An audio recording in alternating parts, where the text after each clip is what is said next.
Well, boys, looks like you started the fun without me. You're all sick. Every last one of you. We're going to need a bigger gun. What's the matter? You scared of things that go boom, boom?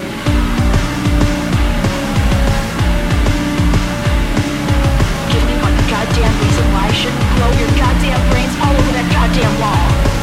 Today we have two films and no souls. My name is Eric. I have no soul. And I'm here with Michael. And I presume that you do not have a soul I don't as have a well. soul. Two hosts with no souls doing films about the soul, kind Yes.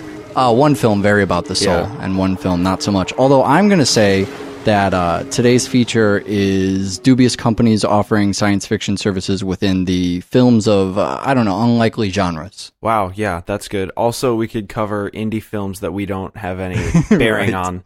Right, that's stuff that no one wants to hear us talk about. And stuff that we're a little uncomfortable talking about. So what are the movies that we're talking about here? We're doing Cold Souls and Eternal Sunshine of the Spotless Mind. Eternal Sunshine, anyways, is something that we've referenced a lot. Mm-hmm. And it seems like, for whatever reason, I don't know why it comes up so frequently. There's a bunch of memorable scenes. I guess that's what it is. Yeah. And something it seems like we should cover. And Cold Souls is just too fucking fitting not to put on the show. Exactly. I mean, if you're going to do Eternal Sunshine, that's what you do it with. But for people who are maybe listening to the show for the first time, because we never really think about this when we start recording, but every single show we do is a new show for somebody. I mean, somebody's going to find the show and never have heard Double Feature before. Eventually, we're going to do a film I really like, and then I'm going to listen. But while it's just me and Rob Zombie listening to the show, and whoever newly came over and started listening to this one, this is very unlike the movies we usually cover. Yeah. I like to think we cover a diverse range of movies. We basically just cover movies that are slasher films disguised as other films. Yeah, pretty much. I like how that we're not even disguising that. We just cover films with balls. It's films with balls. That could be the tagline for Double Feature. Films with balls. Two films. I guess that would be 4 balls. Is that what that is? 2 films, 4 balls, All 2 right. hosts, 1 show. There's already too many balls on this show. But yeah, so these kind of fall into I don't like using indie genre. Here's why. And we don't have a better term, so we're just going to continue to use indie genre. But indie to me says, on the film side, it says independent. Right. And on the music side, it says shitty music that I don't care about. Well, we can get into this on both the film and music scale. Indie was this thing that it meant independent. Right. But then for some reason, everything independent was starting to define itself as something boring and pretentious. Right.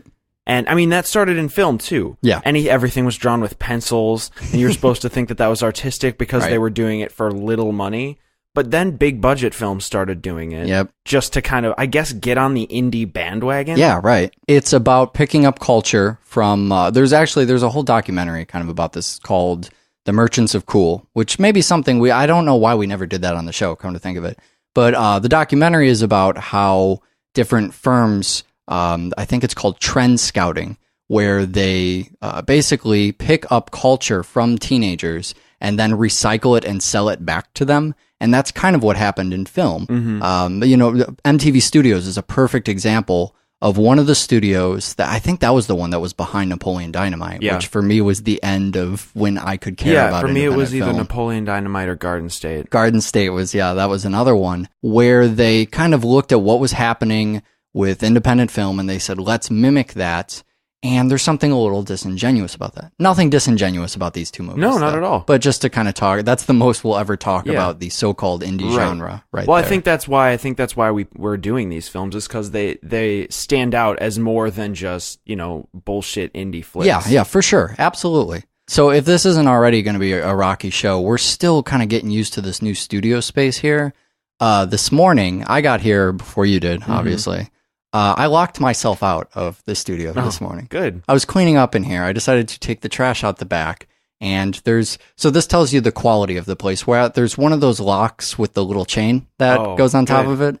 And I left that on the front door. Back door had no lock to get back in. Figure out how to jimmy it from the front door. So I go to walk in the front door where I still had keys, and I could not get in. But we're inside now, and it's a big mystery. Right. I had to fucking Houdini my way back in here. So it turns out there's spoilers. God, this is the longest fucking introduction. It's all right. I should have told people they could skip through this. we no longer have to worry about the new people coming to the show because by now they've decided the show is not worth listening to. So we have chapters in the show. You know what? Use them right now to skip to the first film. Which will be Cold Souls. Yeah, Cold Souls we're going to do first. If you haven't seen that, we are going to spoil the films as well. And these films are crazy, but still spoilable. Highly spoilable. Yeah, you know what? If you've only seen the films once, they may still be spoilable. Yep, it would have been for me. Yeah, so maybe you should watch the movies a couple times. Or once immediately, and then listen to the show. Yeah, you know what? Choose your own, once again, on Double Feature, choose your own adventure. So there's spoilers. Use the chapters you can skip right now to Eternal Sunshine or to the end of the show. And so we start with Cold Souls. All right, so Cold Souls is it's a Sophie Barth's film. Sophie who? What? I think she's French, right? Yeah. She's a French director. We rarely do female directors on the show. It's not because we don't like them, because they don't direct films with balls. Is that it? No, that's not why. It's because we can't find enough of them. Find them. Yeah, exactly. There's not enough. You know what? Maybe I should take that back. I'm not positive she's French. I tried really hard. That's why I got here early today to try and look up stuff about her. But this is her first major film. Exactly. So she doesn't even have a goddamn Wikipedia page. So I'm not even sure we're pronouncing her name right. That's how fresh that you want to talk about indie director, fresh indie street cred right here. This you have it. First film by this woman. So Cold Souls is this film. It came out in 2009. It came out fairly recently. And it stars Paul Giamatti as, what's his character's name? Paul Giamatti. Oh, that's right. You want to... All right, so I'm getting JCVD flashbacks Yeah. already. You know this scares me when this happens. But because you told me about the nature of the film, I'm okay with it. I guess I'm okay with films that star the main actor as themselves when they're doing something in such a crazy situation that it's... I mean, we're talking about his soul here, right? So we're not... With the JCVD thing, I was worried that he's trying to tell us what he's really like, but the great Penn Jillette quote that I don't remember, so I'm just going to tell you what it was about. Talking in what was the movie we saw? Michael Moore Hates America. Right. Which is less about Michael Moore. It focused instead a lot on filmmaking, on documentary making. Right. And in that movie, Mr. Gillette was talking about how once the cameras are rolling, you're not seeing real life anymore. Once there are cameras there, that's it. That's, to even a more heightened sense when you do something like JCVD, a film starring JCVD as himself, he is going to be acting the way that he wants people to think he is. And does that make sense? Yeah, totally. Okay. So when I see Paul Giamatti starring as himself, I'm already scared that it's going to be the way Paul Giamatti wants people to think about who he really is. But it's more of Paul Giamatti chasing down his soul. Yeah. So it's such an insane situation that tops any...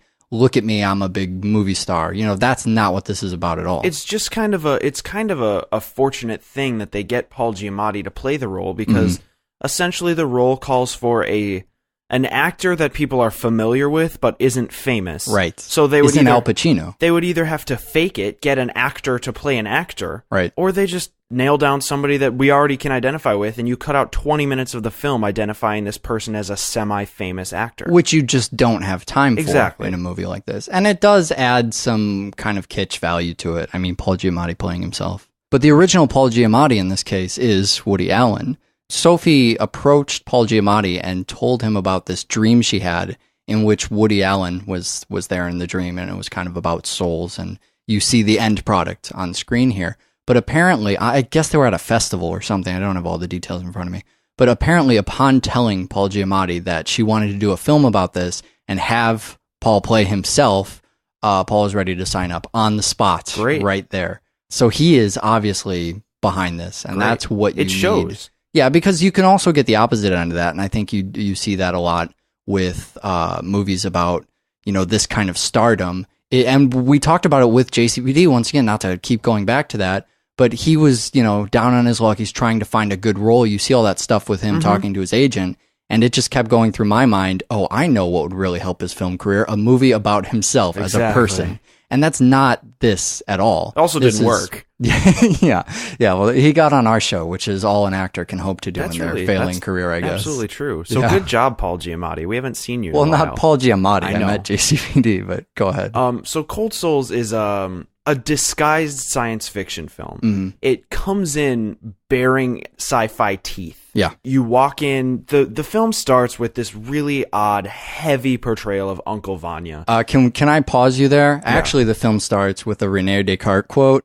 which says something about how the soul is located in the middle of your brain. That's a really beautiful philosophy. Yeah, I know. Well, Descartes obviously being a philosopher, the quote I just love because it's not so much philosophy as just really terrible biology. It's just awful biology. It's an untested hypothesis. Yeah. That's all it is. Yeah, okay. Your brain's in your elbow. Don't test that.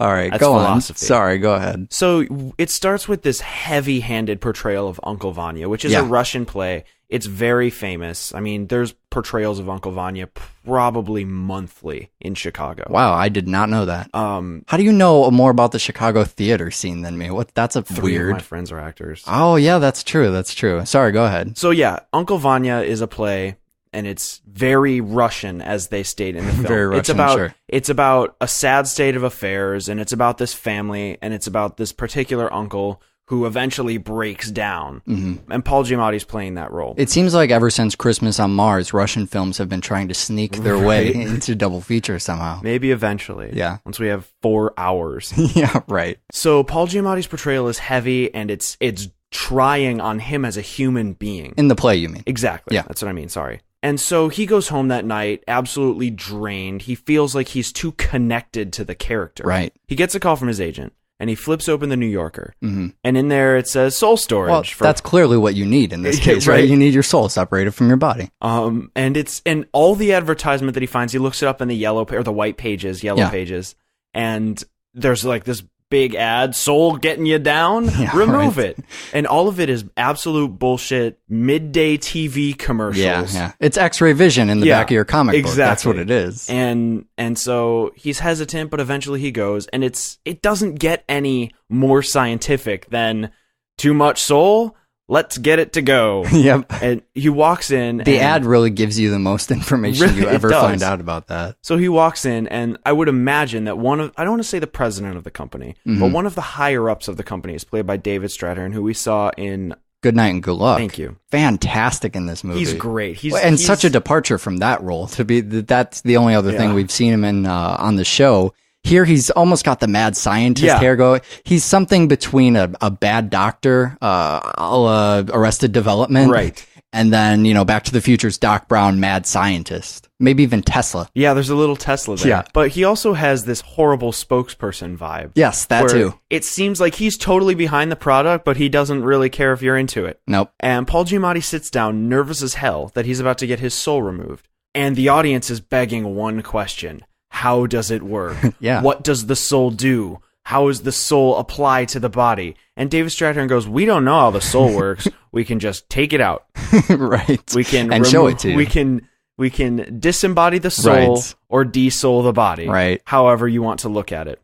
And then he throws in these glasses, says you can look inside if you want. And this whole scene is riddled with some of the best dark humor that you see in the entire movie. Yeah. Paul Giamatti's terrified to let his soul be stored in New Jersey. Right. He's upset. There's a scene where he spills his soul onto the floor. Right. Absolute slapstick moment. Scene, And there's a great moment. I think one of my favorite moments in the entire film is when they put him in that capsule. Right. And he's supposed to push blue if he doesn't feel anything and red if he does. When he gets the rabbit, he's holding the rabbit. He's staring at it. It's so funny. No facial expression. And then just a blue light goes on. Yeah, right. And that to boot, they ask how he feels. You're like, kind of bored. Yeah, right. Like, great. That's how everybody feels. Right. Yeah. What I like about the treatment of all of the soul stuff is that you're concerned with the mundane stuff. You're not. You don't worry about the existentialism. What does the soul mean? How do we know there's a soul? You know, a little chickpea spits out into a canister. They're talking about, do you pay that on credit, or do you the New Jersey thing is to avoid sales tax. I mean, it's so trivial, the kind of stuff the company is actually, the whole character of Lauren Ambrose's character, the sort of secretary, who, by the way, severely underused in here. Lauren Ambrose has maybe 3 speaking lines. I love her. I wish she showed up in more stuff. She was 6 Feet Under. Right. She wasn't 6 Feet Under. That sounds terrible. She was in the show 6 Feet Under, where she was a fucking rock star of cast member on that show. I mean, one of the main characters. It was a huge show, and kind of disappeared into obscurity after that, which is tragic to me. But her whole character, she's just this kind of secretary that is concerned with these tiny mundane details. It's what the whole company is about. Well, there's the one scene that embodies that whole moment where they're looking at the souls on the shelf, and he goes, "This one's a celebrity." Yeah. Paul Giamatti goes, "Who?" And he goes, "I can't tell you that, but I believe they had a melanoma." Right. And as if that's equally as interesting. Yes. Which celebrity? I don't know, but they did have a melanoma. Yeah. Okay. And that's kind of a blueprint for the entire treatment of the company. Yeah, right. You never get the juicy information. You just get the boring side. And how much does it cost? How do you pay? So much so that we need the story of the black market in order to make... We have a company that extracts your soul, and we have to throw in what should be a B story when you think about if you were to treat this realistically, which you fucking can't because there's no soul. No such thing as a soul, people. But... were there a soul, and we found that out, and there was a company that extracted it, that should be a story in itself. But because the dark comedy lies in how mundane it is, we have to have the black market to spice things up. Well, that kind of gets introduced when Paul Giamatti rents a new soul. He's not good at playing Uncle Vanya soulless, so he decides to rent a Russian poet's soul. Yeah. And that kind of leads him That works for him. It works. It makes him portray the role amazingly. The director's crying. It's just a wonderful performance. Good for him. But what he ends up wanting to do is, first off, that soul is too intense for him. Yeah. He wants to meet the donor, and he wants his soul back. These three things can only be accomplished by using an entire Russian story around it. Right. Where which kind of parallels the play a little bit. Right. It's the same kind of commentary. There's Russian mules, which are just attractive Russian women, who are taking souls from St. Petersburg to America, or from America back to St. Petersburg. One of the mules, Nina, ends up kind of falling in love with Paul Giamatti's soul. She rents one of his films. That was one of my favorite Paul Giamatti films. I believe it's called Let's Go Somewhere and Make Love. Yeah, we should really have paired that film on the show. It's totally made up. That's not a real film. Hope it's not made up. So she ends up helping him out because she knows his soul gets stolen. She steals it. She borrows it. But she steals his soul because the leader of the Russian black market, this is where the plot actually kind of begins. The A story. Everything else is kind of a Steven Spielberg, welcome to the universe. Okay. And then we get an A story where Paul Giamatti's soul is stolen, taken to St. Petersburg, and given to this soap opera actress who is the wife of the Russian black markets, the Russian soul black market. Yes. And so she wants the soul of a great American actor. She sends them a list. It's got, Johnny Depp, Al Pacino's on there, Robert De Niro, all these actors that we don't do the movies of. And those people. Instead she gets Paul Giamatti and they just lie. I'm fine with having Paul Giamatti's soul. I would want Paul Giamatti's soul over Al Pacino's soul. Al Pacino's soul is probably dark and twisted. Yeah. I'm not sure that I would want that. I believe it had a melanoma.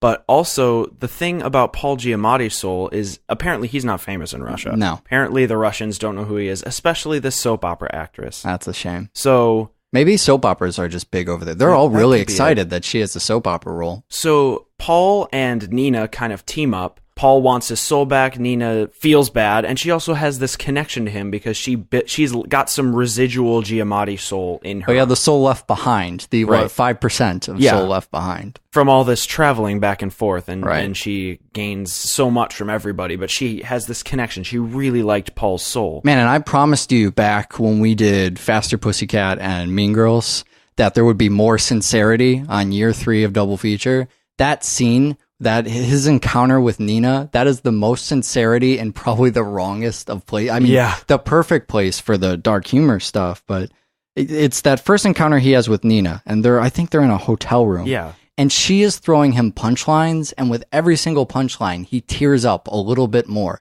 I mean, by the time he's done, Paul Giamatti looks so torn up inside, so fucking sad. He is taking this absolutely seriously. And she's making jokes. Right. I mean, not her character, but that's what the film is feeding you. It's feeding you punchlines where you're supposed to laugh at the absurdity of the situation, but they're taking it dead seriously, which I love. So what ends up happening is they get the soul back. I mean, everybody knows that's going to happen. That's kind of what the film has lined up. The interesting part of the film, and the thing that you kind of kept questioning, and I honestly don't have a complete answer to. All right. You kept asking why Russia. Yeah. And The honest answer is I don't know. Maybe they have a powerful black market. Maybe there's some Russian soul thing in art. Right. I don't know Russian art as well as I wish I did. Yeah. But what I can say is that the film at least hands you one bit of information that you can apply to everything. Mm-hmm. And that's when Paul Giamatti tells the doctor, David Strathairn's character, that he's playing Uncle Vanya. And David Strathairn goes, oh, it's so Russian. Right. All the characters are so unlikable. Yeah. And it's so dark and everybody's brooding. Says that early in the film, almost lets you know what's coming. Exactly. It's almost a satire of that. So once everybody's in Russia, you kind of realize all the characters are really unlikable. Yeah. And nobody's happy. Nope. And Paul Giamatti finally looks into his soul. Something he's neglected to do the entire film out of fear. I believe it's out of, we don't want to make the audience question the mechanics of the soul Exactly, too much. that's fine If Paul too. Giamatti is repulsed by knowing about the soul, we as an audience don't ask those questions. Right. So he finally has to confront his soul. And it's this weird, everything is really earth-toned, everybody's bald, things are in slow motion. He's constantly moving toward light, but never finds it. Right. People have babies are running around. Well, the whole scene opens with, we've talked about infinite white space Yes. before. When we did Bronson on the JCVD, who know we would be making these parallels, but when we did Bronson, we talked about infinite black space, which is used very often in reference to theater. You know, when we see Paul Giamatti on the stage, it often looks like it's just infinite black behind him. This is the first time I have ever seen infinite white space and infinite black space in the same setting. Yeah. And it's when he looks into his soul. So his soul it's not twisted. It's not gross, but it's really heavy.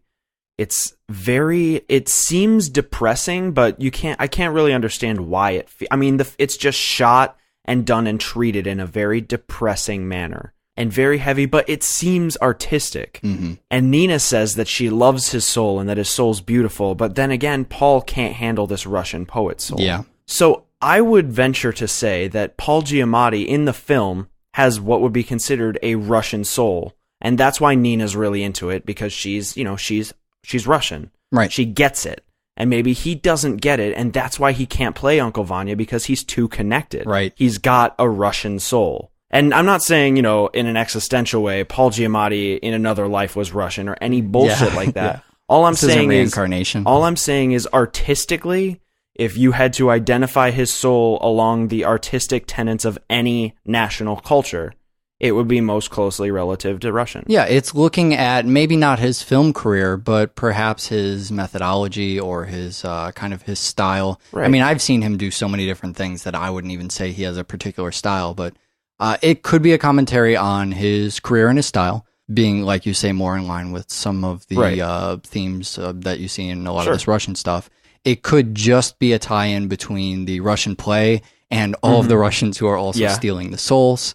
It could be a way to bring the black market in. I mean, I think at the very least it accomplishes 2 or 3 things, whether it's set out to accomplish those or not. It could be completely by accident, but it helps bring all of that stuff together really well. Sure. I'm not looking at symbolism here. I'm just I think that honestly they're going Russian. That's the one. That's the culture we're going with. Everything will be Russian. We'll pick a Russian play. We'll give him a Russian soul. We'll use Russian people. We'll use the Russian black market. I mean, they have reasons behind it, but great. I think the Russian thing was great. I loved it. Honestly, you want to know a secret?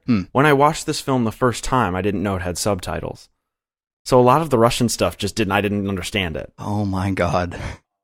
Well, and before we get lost too much in the specific things that the movie is saying, I really like it from maybe not an abstract point of view, but just a broad one, to step back and look at this commentary on the soul. Some of the funniest stuff to me is just that people really believe in real life that there is a soul, and the movie is showing you how absurd a lot of that is. Sure. Our souls are going to be stored together. Yeah, right. And then there's the one line, this is the scientist's soul. He didn't think he had one. Right. Can you imagine being that scientist and going, oh, you're going to remove my soul? Oh, really? 20,000 rubles. Okay. Yeah, and it's a chickpea when it comes out, or a jelly bean. It was a jelly bean or a piece of charcoal. They're all food. Right. For some reason, it's all food. And you want to talk about the movie's intent. I don't think this is the movie's intent at all. But when you're talking about something like, do we have souls? I think the quickest way to see how absurd and silly that is just to go, well, what would it be like if we had souls? Let's say we could extract them and store them in New Jersey. Is that something that realistically people might actually have living inside of them? Great. while we're just dispelling myths left and right, Eternal Sunshine of the Spotless Mind, I believe, is a movie about the Montauk Monster, which is an animal corpse that washed up on the shore, and people thought that it was a monster, but it turns out it was a bloated raccoon, a decaying raccoon. That's not actually what the movie's about at all. No. I just haven't got to You can see it on the beach, though, when they meet. Go back and watch the movie. You can't. Go back and watch the movie and see if you can find the Montauk Monster on the you have beach. to pause the scene and it falls from the sky at the end. Yeah. That's not a spoiler because no one knows what movie I'm referencing. I'm so glad you picked up on that. Oh, man. I just wanted an opportunity to use another... That is total bullshit.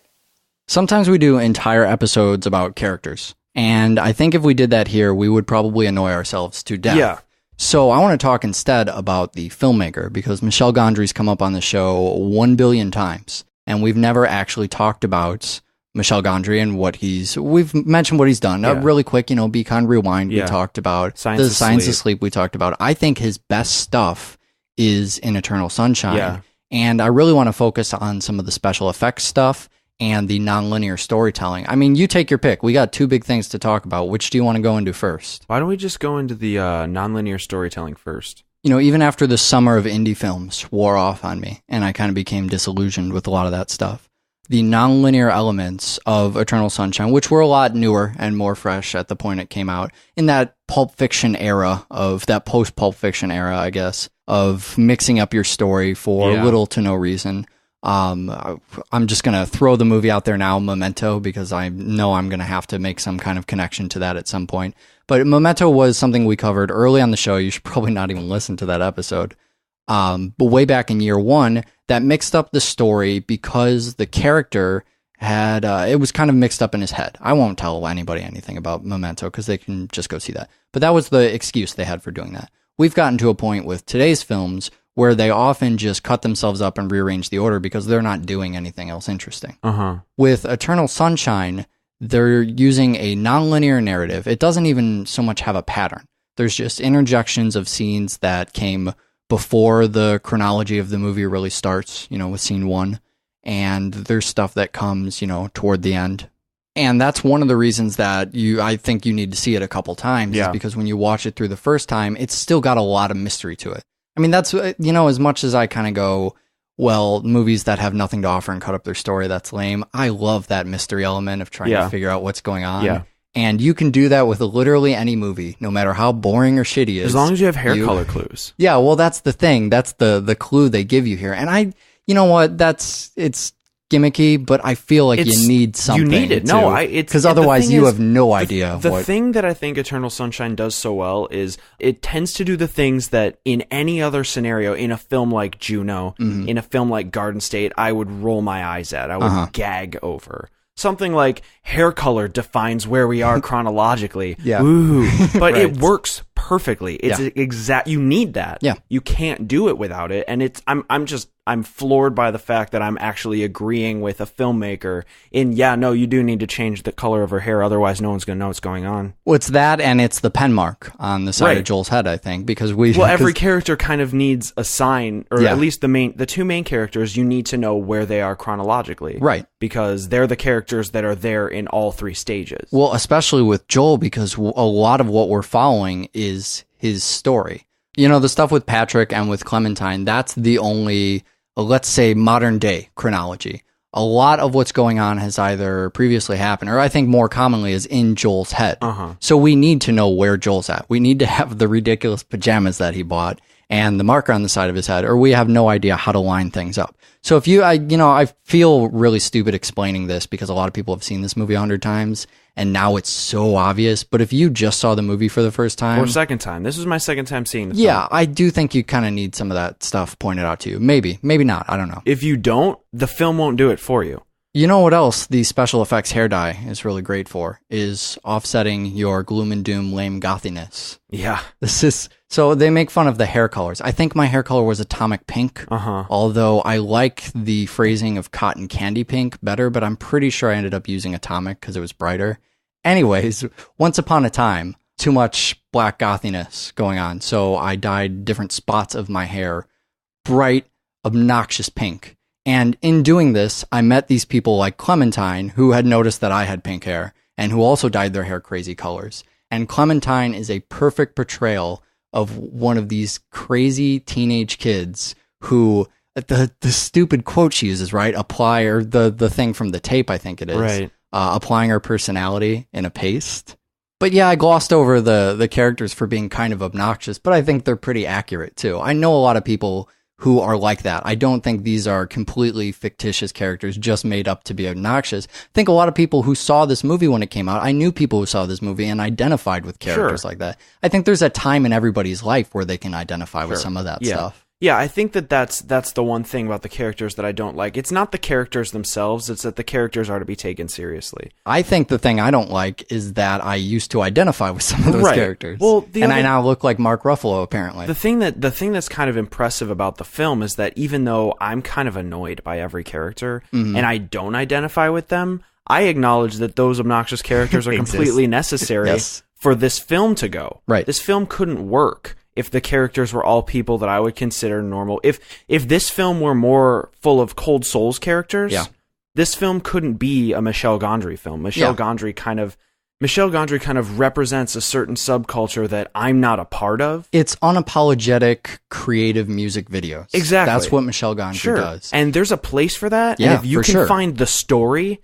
that fits in your universe, that's fantastic. You do have other characters of that story I really like. I'm not going to do the thing I joked about on the last show about how this is Jim Carrey's serious performance. That's such a joke to me because he's done 3 or 4 of those movies. Yeah. Where everyone says this. I mean, there was Man on the Moon. And then The Majestic. The Majestic. There was this one. And then there was the number 23, which came later. That was a comedy, but he didn't know it. Nobody knew it. Right. And then he went back to doing, what is it, Yes Man? Mr. The Man Who Says Yes. So I'm not going to say a lot about Jim Carrey's performance, but I do think that opening scene, of all the emotional moments the film tries to have that I just dismiss as whimsy and kind of that music video stuff where I say, oh, this is like a Bjork video. That's fun. Bjork or White Stripes. Yeah. Those are the 2 big ones. Yeah. The one that really does work for me every time is when Joel is sitting in that car. They're listening to the Beck song. The Everybody's Gotta Learn Sometime. Yeah. And the sad part, not the kind of melancholy, happy, bittersweet part. But the really fucking sad part, and he's just losing it and crying and driving down the road, and it's pretty short. I always remember it being, the entire song, but it's not. It's that little short bit, and that part's awesome. The other one that I really like is David Cross. Yeah. That's probably why this comes up all the time, is because I like talking about David Cross. But he just plays, he's building a birdhouse. He flies an airplane. He's the one that kind of gets the ball rolling. He's the one that breaks the rules and goes, yo, we got this card. Yeah, right. And then that's immediately one-upped in the film's own way by erasing Clementine's name. Well, because as much of a goofy character as he is, this kind of stoner, almost loser character, he's with his wife and appears to have, or his girlfriend or whatever, living with her, and has this, that's the other representation of relationships in this movie. All you have is the weird thing going on with Patrick, which I'm not even gonna, that's a different plot. That's not a relationship I'm looking at there. That's just manipulation. But you have this thing with Joel and Clementine, and you have this other relationship you don't see a lot of Joel's friends. Yeah, and everybody's miserable. Yeah, and of course they're fucking miserable. But David Cross's character, I think, respects Joel and is one of the only people throughout this entire thing who really respects him enough to say, here's this card. Here, you're an adult. You can handle this stuff. But to talk about pot-smoking characters, then we have all of the kids who are running the operation. I really love that it's all of these like underage kids. It's what? Elijah Wood plays Patrick, and then Mark Ruffalo and Kirsten Dunst are the other 2. Yeah. And Mark Ruffalo, he's a character actor. He shows up a lot he's been in a lot of films. Yeah. This guy shows up all over the place, and he's a fine actor. Yeah. And then Kirsten Dunst is also in the film. We did interview. That's all that needs to be said. We did Small Soldiers. Yeah. She doesn't. She's static. She's static as an actor, not as a character. Elijah Wood's hip and disappeared for a while. Where did he go? In the few times we've ever talked about drug use on the show, if you want to know why neither of us do pot, me specifically, I will tell you the reason I don't do pot. But I think maybe you'll see where I'm coming from on this. That scene where they're laying on the bed and he's talking about how The Clash is the only band that ever mattered, the greatest band that ever existed. And she ends up talking about the quote book and all this stuff. And the innocence of babies. Yeah, and that's that scene specifically where they're lying on the bed, the innocence of babies Clash scene. That's it. That's right there. That is the one scene. If anyone ever asks you, hey, do you know why Eric Ingram doesn't do pot? Show them the 2-minute scene of that shit right there. Yeah. I don't ever want to waste my time talking to or participating in a fucking conversation like that. Yeah, I'm with you, man. So to get back to the nonlinear narratives, which we, in talking about nonlinear narratives, we've completely branched out from nonlinear narratives, and now we're going to come right back to them. Michel Gondry would love this show. A reason beyond the element of mystery why you're cutting this movie up is because you're talking about a relationship that decayed, but you almost want an optimistic look at it. You want to take a look that people often don't at why these relationships started in the first place. What was good about I find this to be extremely relatable. I don't know if that's just my history and the 30 different fucking failed relationships that I've had, but oftentimes you start with these great relationships and they slowly crumble over time, and by the end, you fucking despise each other. And you forget why you were ever with this person in the first place. And by mixing this up, especially in Joel's memory, where he's going essentially backwards through it, you know, as the movie goes on, we start with the stuff where they hate each other. We slowly start to see, I mean, by the first time we see Clementine actually be civil to him, it's almost like, who is this other person? And then you see them come to the disagreement. You see them talk about babies and how that kind of starts an argument. And then before that, you know, you see later in the relationship where they're arguing less and less, but you still see little hints of how that kind of the downward spiral, but going in the opposite direction. You know what I mean? Sure. I just think that's a really great way to look at that relationship. And that kind of provides a good ending for the movie when they start to get back together, which is sort of the bookends from the beginning of the movie too. Kind of, the interesting part of the film is that it's kind of like a cosine wave where you start at 0, and then as the film kind of backtracks, you see this relationship rebuild itself. Yeah. And you get back up to the top where everything is great and you totally understand why they got back together.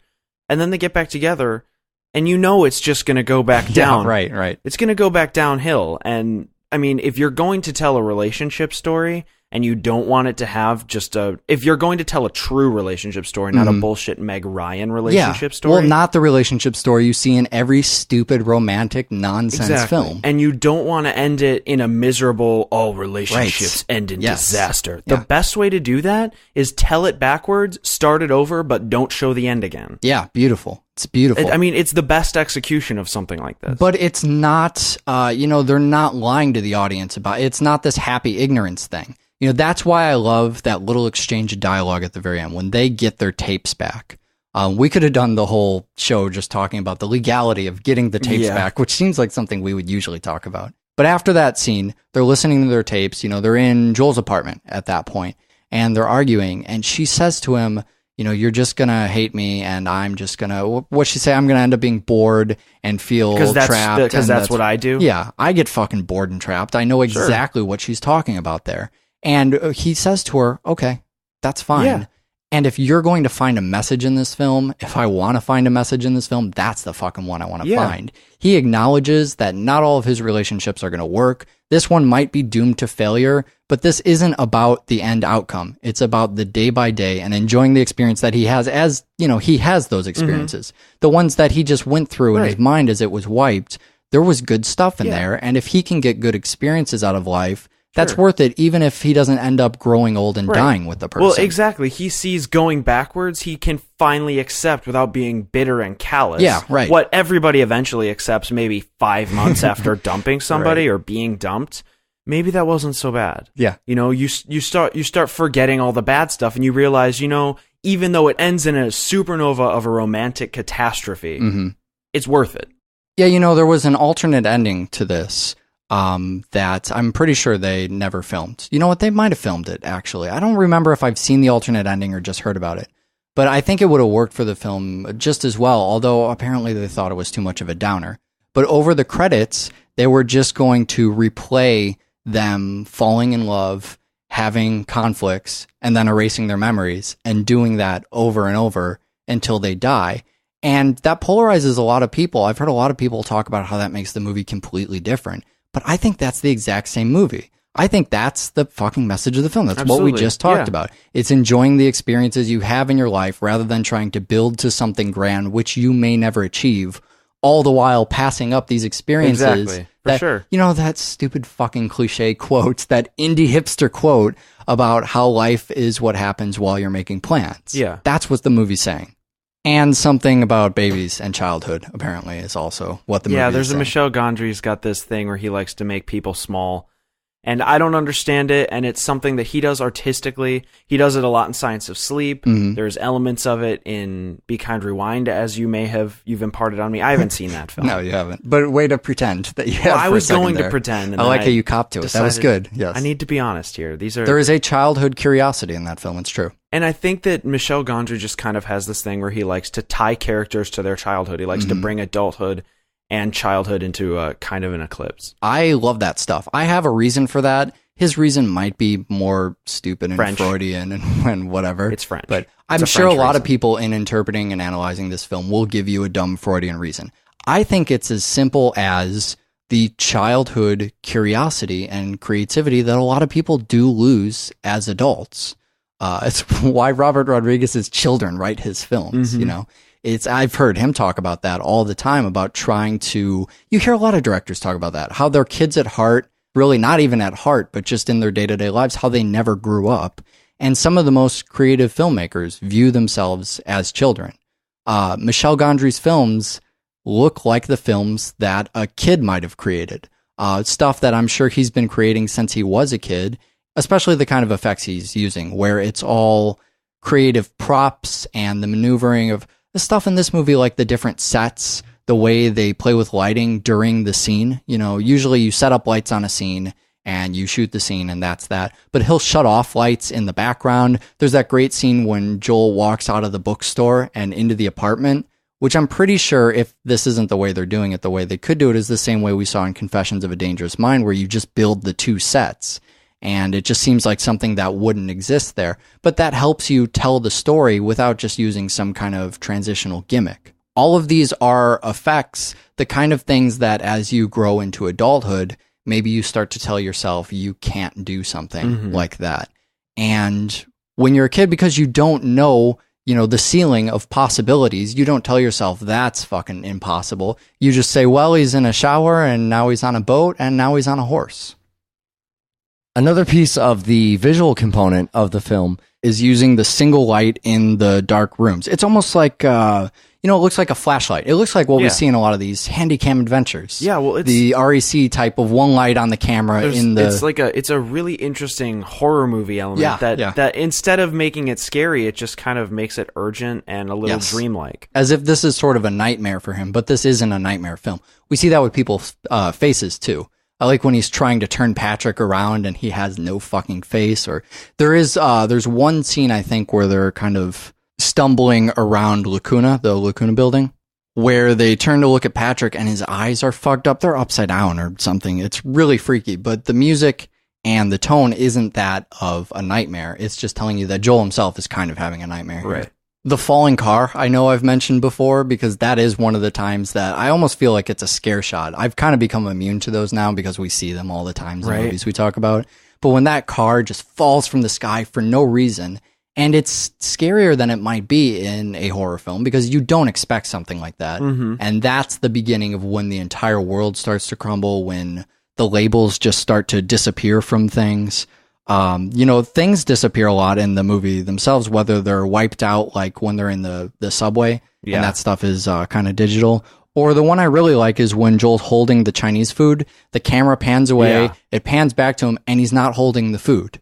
Here's the incredibly complicated way they accomplish that. He just hands the food to someone else when the camera's... You know what I mean? Little tricks like that. Everybody knows if you stop to think for a second how it's done, but that's not where the beauty of it lies. Right. The beauty is in the simplicity. It's in the performance. Jim Carrey can look down as if he's still holding the chopsticks and the box and go, whoops, where did that go? And it's kind of a funny moment, just stuff disappearing like that throughout the film, but always in different ways, in different, unique, creative ways that never grind on you, never get old and tiring and feel like gimmicks.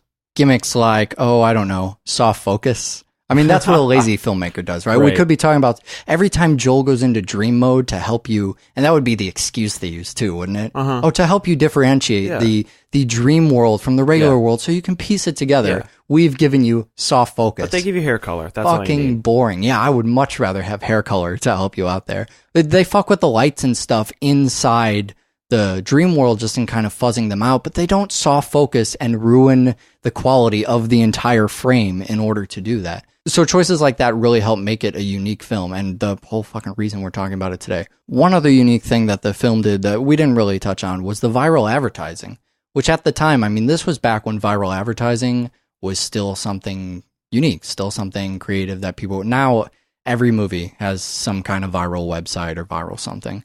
But when the movie came out, much like Being John Malkovich, they advertised the product. Yeah, the company. Right. You know, in Being John Malkovich, it was the J&M Inc.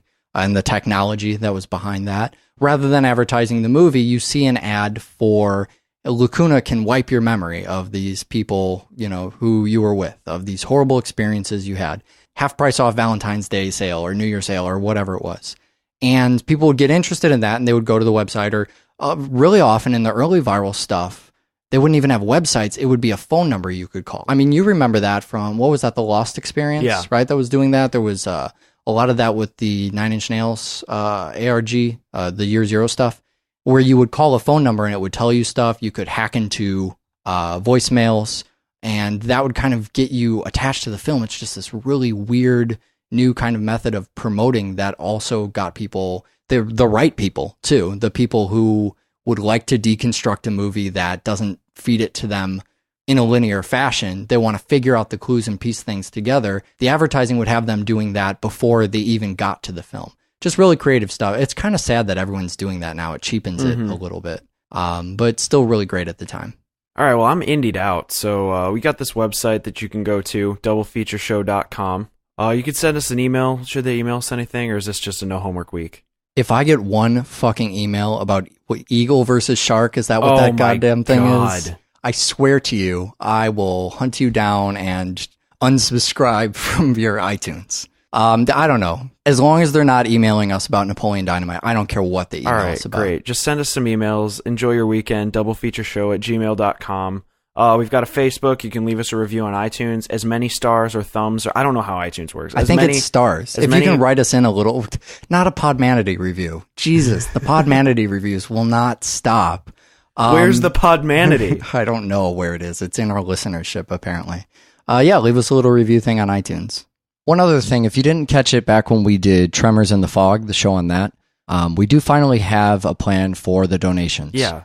So we're going to take everybody who donates, enter them into a raffle, and then toward the end of the year, we're picking 2 winners out of the raffle. Each will get to write up a list of movies, and we're going to pick one movie from each list, pair them together, and do a double feature at the end of the year. So for everybody who keeps writing us in and saying, hey, you need to check out this movie, I would really love to hear this movie on the show, send us a donation, and you could potentially be part of that disaster. So that's donate.doublefeatureshow.com. You can also go on there and do the subscription donation. And everybody who sends us one of those, we're going to record vocal clips toward the end of the year and do an entire intro, or maybe 2, where we remove the vocal clips that are in there right now, the ones we recorded way, way back when we started the show, and put in the listener clips instead, which will be amazing, I'm sure. So that's donate.doublefeatureshow.com.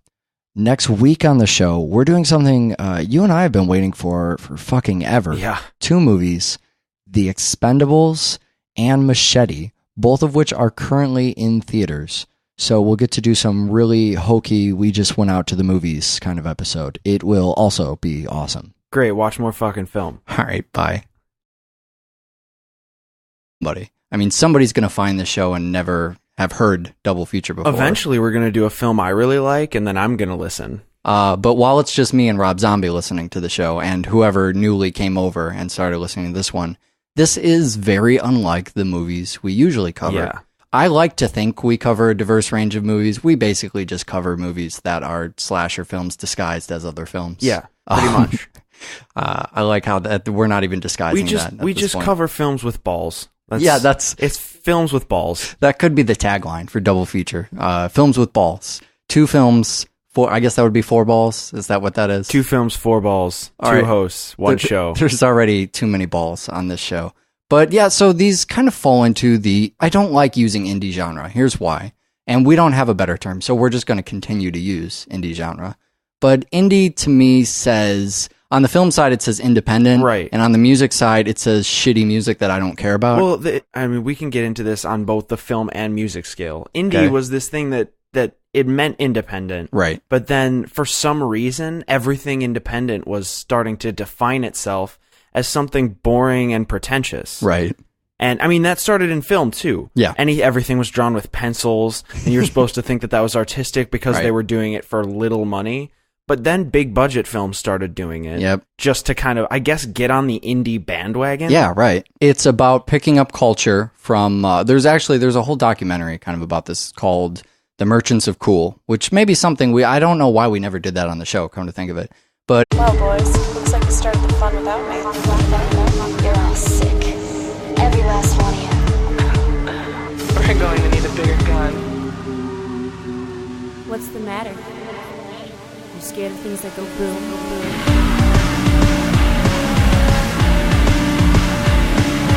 Give me one goddamn reason why I shouldn't blow your goddamn brains all over that goddamn wall. today we have 2 films and no souls. My name is Eric. I have no soul.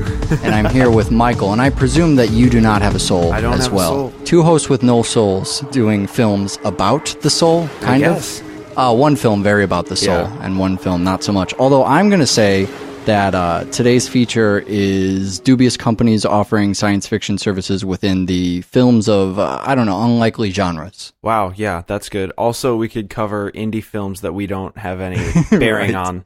Right, that's stuff that no one wants to hear us talk about. And stuff that we're a little uncomfortable talking about. So what are the movies that we're talking about here? Cold Souls and Eternal Sunshine of the Spotless Mind. Eternal Sunshine, anyways, is something that we've referenced a lot. Mm-hmm. And it seems like, for whatever reason, I don't know why it comes up so frequently. There's a bunch of memorable scenes. I guess that's what it is. Yeah. And something it seems like we should cover. And Cold Souls is just too fucking fitting not to put on the show. Exactly. I mean, if you're going to do Eternal Sunshine, that's what you do it with. But for people who are maybe listening to the show for the first time, because we never really think about this when we start recording, but every single show we do is a new show for some. Worry about the new people coming to the show because by now they've decided the show is not worth listening to. So we have chapters in the show. You know what? Use them right now to skip to the first film. Which will be Cold Souls. Yeah, Cold Souls we're going to do first. If you haven't seen that, we are going to spoil the films as well. And these films are crazy, but still spoilable. Highly spoilable. Yeah, you know what? If you've only seen the films once, they may still be spoilable. Yep, it would have been for me. Yeah, so maybe you should watch the movies a couple times. Or once immediately, and then listen to the show. Yeah, you know what? Choose your own, once again, on Double Feature, choose your own adventure. So there's spoilers. Use the chapters. You can skip right now to Eternal Sunshine or to the end of the show.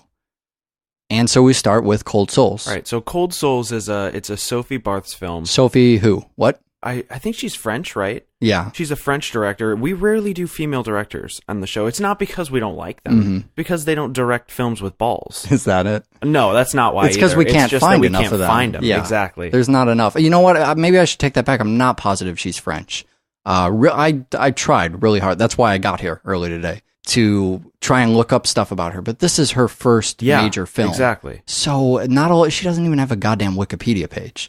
So I'm not even sure we're pronouncing her name right. That's how fresh that you want to talk about indie director, fresh indie street cred right here. This you have it. First film by this woman. So Cold Souls is this film. It came out in 2009. It came out fairly recently. And it stars Paul Giamatti as, what's his character's name? Paul Giamatti. Oh, that's right. You want to... All right, so I'm getting JCVD flashbacks already. You know this scares me when this happens. But because you told me about the nature of the film, I'm okay with it. I guess I'm okay with films that star the main actor as themselves when they're doing something in such a crazy situation that it's... we're talking about his soul here, right? So we're not... With the JCVD thing, I was worried that he's trying to tell us what he's really like, but the great Penn Jillette quote that I don't remember, so I'm just going to tell you what it was about. In what was the movie we saw? Michael Moore Hates America. Right. which is less about Michael Moore. It focused instead a lot on filmmaking, on documentary making.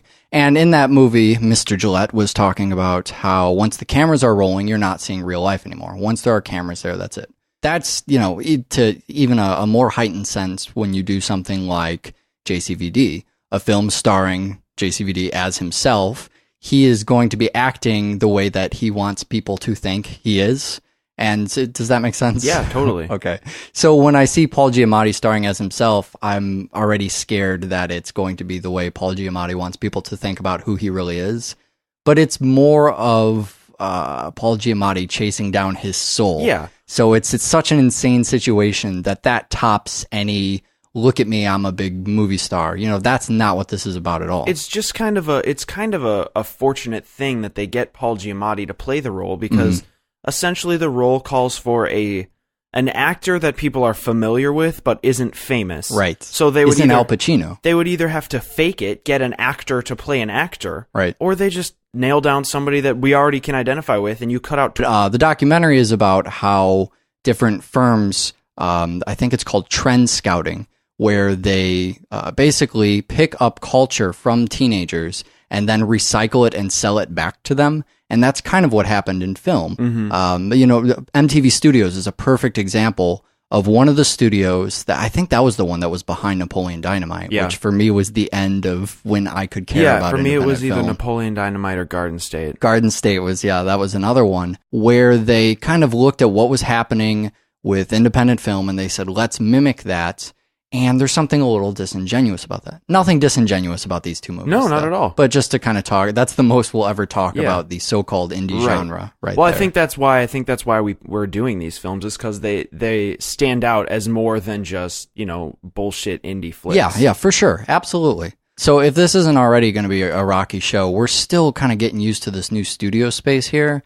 This morning, I got here before you did, obviously. I locked myself out of the studio this morning. Good. I was cleaning up in here. I decided to take the trash out the back.